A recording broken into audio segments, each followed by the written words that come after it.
अगले साल देश में लोकसभा चुनाव होने हैं। लोकसभा चुनाव को लेकर देश में अभी से ही सियासी माहौल बन चुका है। नेशनल लेवल पर जहां बीजेपी के खिलाफ एक गठबंधन बनाने की तैयारी चल रही है, तो वहीं दूसरी तरफ राज्यों में भी क्षेत्रीय दल अपनी अपनी तैयारियों में जुटे हुए हैं। लोकसभा चुनाव के लिहाज से यूपी महत्वपूर्ण है। कहा जाता है कि दिल्ली की कुर्सी पर किसका कब्जा होगा, इसमें यूपी के लोकसभा नतीजे बड़ा रोल प्ले करते हैं। पिछले कई चुनावों में यूपी में बीजेपी को ही सफलता मिली है।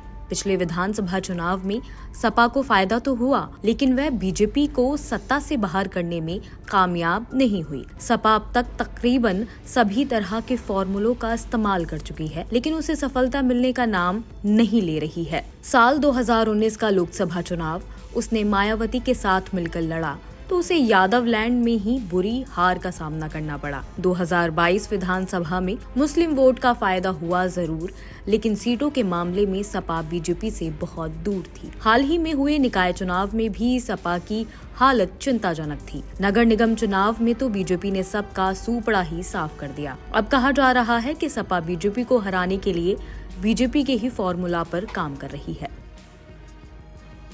इंडियन एक्सप्रेस में छपी रिपोर्ट के मुताबिक समाजवादी पार्टी अगले साल होने वाले लोकसभा चुनावों में भाजपा से निपटने के लिए सॉफ्ट हिंदुत्व अपनाने की कोशिश कर रही है। लोकसभा चुनाव 2024 में अपनी रणनीति को अंजाम तक पहुंचाने के लिए सपा प्रमुख हिंदू धार्मिक स्थलों पर हवन और पूजा करके कार्यकर्ताओं के लिए अपने परीक्षण शिविरों की शुरुआत करने जा रही है। इसके लिए समाजवादी पार्टी ने लखीमपुर खीरी के देवकली का चयन किया है। देवकली एक हिंदू धार्मिक स्थान है। यहाँ पर 5 जून को कैंप आयोजित होगा। इसके बाद पार्टी का अगला ट्रेनिंग कैंप 9 और 10 जून को आयोजित किया जाएगा। यहाँ अखिलेश यादव हवन करेंगे।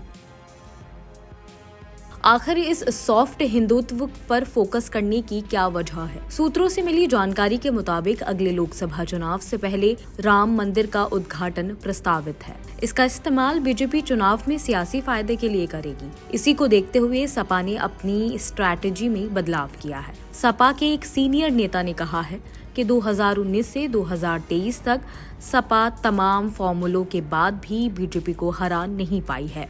अब जब राम मंदिर का उद्घाटन होने वाला है, ऐसे में हिंदू मुस्लिम ध्रुवीकरण विपक्ष को नुकसान पहुंचा सकता है। इसलिए सपा बीजेपी को हराने के लिए सिर्फ अल्पसंख्यक वोटों पर निर्भर नहीं रहना चाहती और चाहती है कि समाज के सभी वर्ग उसे वोट करें। फिलहाल इस खबर में सिर्फ इतना ही। बाकी और खबरें देखने के लिए जुड़े रहिए जनसत्ता के साथ।